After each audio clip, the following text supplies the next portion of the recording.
শুকরিয়া জ্ঞাপন করি আমার মহান পালনকর্তা এবং আমার সৃষ্টিকর্তা মহান আল্লাহর দরবারে, যিনি এই অপরূপ সৌন্দর্য দিয়ে এই পৃথিবীকে গড়ে তুলেছেন এবং আমাদেরকে তা উপভোগ করার এবং দেখার তৌফিক দান করেছেন।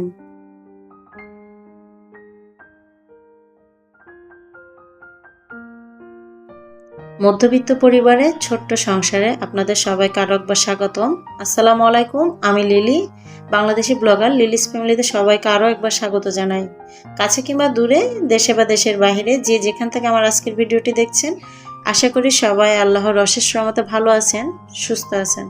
শুকর আলহামদুলিল্লাহ, আমরাও বেশ ভালো আছি।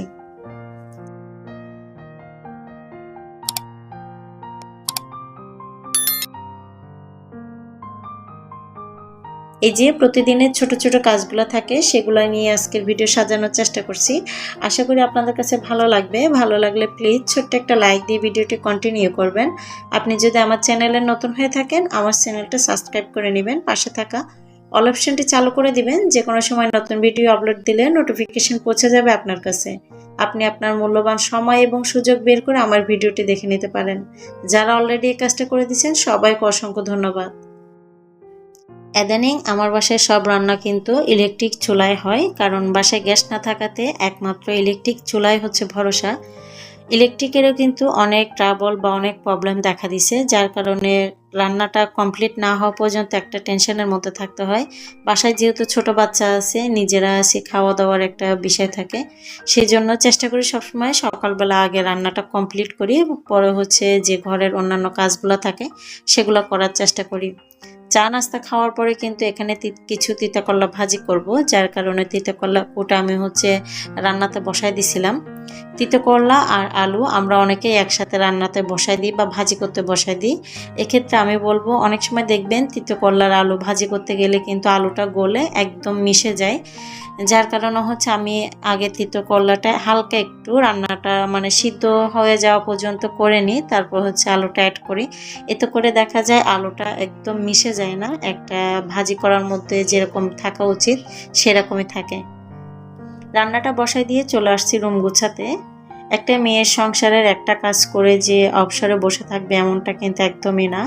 তো সংসারের প্রত্যেকটা কাজ স্টেপ বাই স্টেপ করতে হবে। যেদিন সংসার জীবনে আমরা মেয়েরা পা রাখি, সেদিন থেকেই মনে হয় দায়িত্ব, কর্তব্য এবং যেগুলো থাকে আদার্স যেগুলো থাকে সেগুলো পালন করতে শিখে যাই।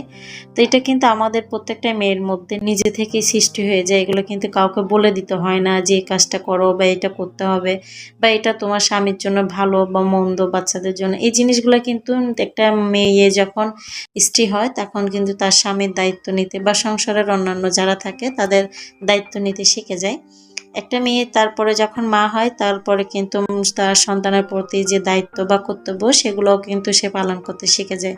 এগুলো কিন্তু কাউকে বলে দিতে হয় না বা শিখাই দিতে হয় না, নিজে থেকে আপনা আপনি শিখে যায়।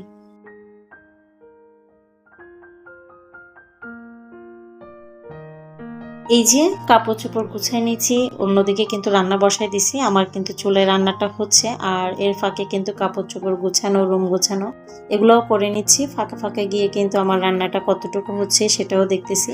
এরপরে যে রান্নাটা বসাবো সেটাও কিন্তু ফাঁকে ফাঁকে গুছাই নিচ্ছি।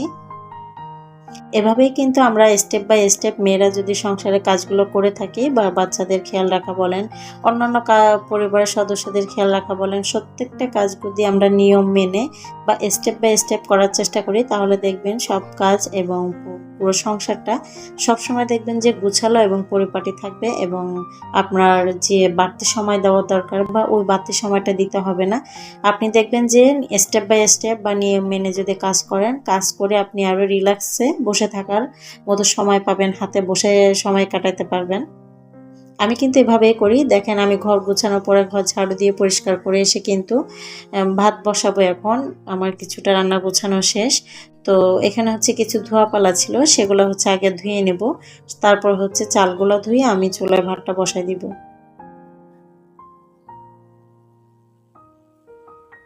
আমরা অনেকে মনে করি যে একা হাতে এত কাজ হয়তো বা করা সম্ভব না বা করা যায় না, এটা কিন্তু একদমই না। তো এভাবে যদি করার চেষ্টা করেন সবাই, আমি যাদেরকে বলতেছি বা যারা আমার ভিডিও দেখতেছেন সবাইকে বলবে এভাবে করবেন।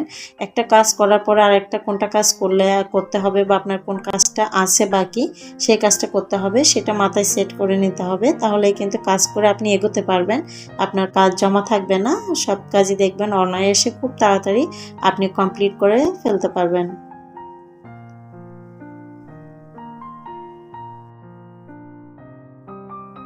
তিতো করলা ভাজি কমপ্লিট করার পরে হচ্ছে আমি এখানে চাল ধুয়ে ভাতটা বসায় দিচ্ছি। ভাত বসায় দেওয়ার পরে হচ্ছে আমার যে ঘর মোছা বা ঘর অন্যান্য পরিষ্কার করার কাজ যে কাজগুলো থাকে সেগুলো করে নিতে পারবো অনায়াসে।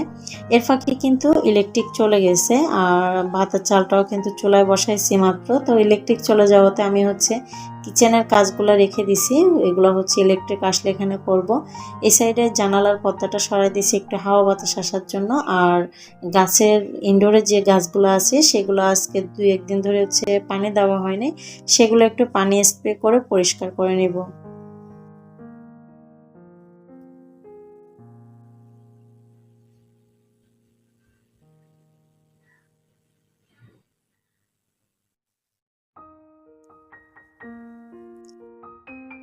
গাছ হোক বা আসবাবপত্র প্রত্যেকটা জিনিসেরই কিন্তু যত্নের প্রয়োজন আছে। আর প্রত্যেকটা জিনিসের যদি আপনি সঠিকভাবে যত্ন নেন বা পরিচর্যা করেন তাহলে দেখবেন যে সেই জিনিসটার মধ্য দিয়ে আপনি যেটা আশা করেন বা একটা আসবাবপত্র যদি আপনি পরিষ্কার পরিচ্ছন্ন করে রাখেন সেই জিনিসটা দীর্ঘদিন ভালো থাকবে, এটা আশা করা যায়। তো এই আশার ফলটা কিন্তু তখনই পাবেন যখন এটার যত্ন নেবেন। একটা গাছে যখন আপনি পানি দিবেন, যত্ন নেবেন, তখন কিন্তু সেই গাছটা ফল দিবে, এটাই কিন্তু স্বাভাবিক, সেই গাছটাও ভালো থাকবে। তো এটাই হচ্ছে মূল কথা যে প্রত্যেকটা জিনিসের প্রতি যত্ন নিতে হবে, সেটা গাছ হোক, আসবাবপত্র হোক বা ঘরের অন্যান্য জিনিস হোক বা সম্পর্ক হোক, প্রত্যেকটা জিনিসেরই যত্ন নিলেই কিন্তু সেই জিনিসটা অতিদিন বা অনেক দিন ভালো থাকবে। অন্যদিকে কিছু বাজার আনছিল সেগুলো হচ্ছে গুছিয়ে নিব। এখানে হচ্ছে কিছু আলুগুলো হচ্ছে নিচের থাকে রাখি যেন ধুলোবালিটা একটু কম পড়ে বা কম উড়ে, অন্যান্য জিনিসে কম যায়, সেই জন্য হচ্ছে আলুগুলো একদম নিচের থাকে রাখি। এর উপরে হচ্ছে পেঁয়াজ। অন্যদিকে এখানে কিছু আচারের জন্য আম আনছে, আমগুলো কিন্তু খুব সুন্দর ছিল বা ফ্রেশ ছিল, আচারের আম দিব। এই যে আমার ছোট ছেলে কিন্তু এমনিতে লিখতে পারে, বাট আর্ট করে যে লেখাটা সেটা করার চেষ্টা করতেছে নিজে নিজে বা নিজে নিজে শিখতেছে। মাশাআল্লাহ বলবেন সবাই। আজকের ভিডিও এখানে শেষ করব। সবাই ভালো থাকবেন, সুস্থ থাকবেন। আল্লাহ হাফেজ।